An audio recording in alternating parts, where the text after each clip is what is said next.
జోహార్ రామూర్తి నాయుడు గారు, జోహార్ రామూర్తి నాయుడు గారు, జోహార్ రామూర్తి నాయుడు గారు.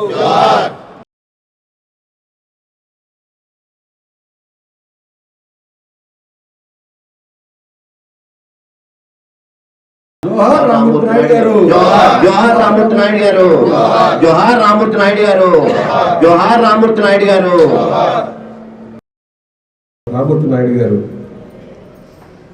అకాల మరణం కారణంగా ఆ కుటుంబానికి ప్రగాఢమైన సానుభూతి తెలియజేస్తూ వారి ఆత్మకు శాంతి కలగాలని, ఆ కుటుంబానికి ఆ భగవంతుడు మనోధైర్యం ప్రదర్శించాలని నేను తెలుగుదేశం పార్టీ కుటుంబ సభ్యుల తరఫున వారికి తెలియజేస్తూ, రామమూర్తి గారి కోసం చెప్పాలంటే వారు మాజీ శాసనసభ్యులుగా, అంటే ఒకసారి చంద్రగిరిలో శాసనసభ్యులుగా గెలిచి వారు ఆ నియోజకవర్గానికి సేవలు అందించారు, అనేక సేవలు అందించారు.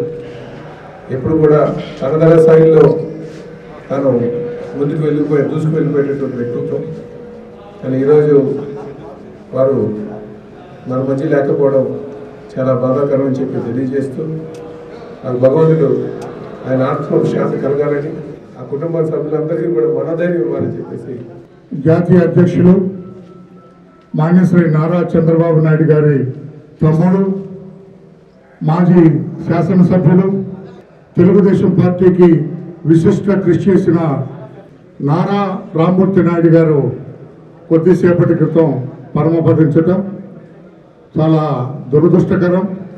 ప్రతి తెలుగుదేశం పార్టీ కార్యకర్తకి ఇది చాలా బాధాకరమైన విషయం. ఇది అధ్యక్షుల వారి తమ్ముడిగా, తెలుగుదేశం పార్టీ శాసనసభ్యుడిగా రాష్ట్రంలో పలు కార్యక్రమాలు చేసిన వ్యక్తి, మంచి వ్యక్తి, మానవతావాది, అందరినీ కలుపుకొని పోయే వ్యక్తి, అందరూ తలలో నాలుకలాగా ఉండే వ్యక్తి.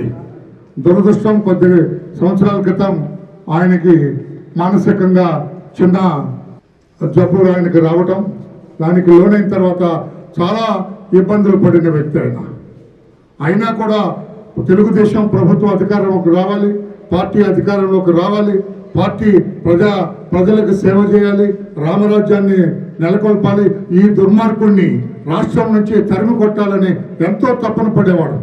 అంత తపన, అంత తాపత్రయం చంద్రబాబు నాయుడు గారికి అంత ఇది ఉండేదో జగన్మోహన్ రెడ్డిని ఈ రాష్ట్రం నుంచి తరిమి కొట్టాలని అంతకు తగ్గట్టుగా ఆయన చేష్టలతోటి, ఆయన హావభావాలతోటి కూడా చూపించే వ్యక్తి అని చెప్పి కూడా నేను తెలియజేస్తూ, ఆఖరి శ్వాస విడిచారని చెప్తే చాలా బాధాకరమైన బాధపడ్డాము.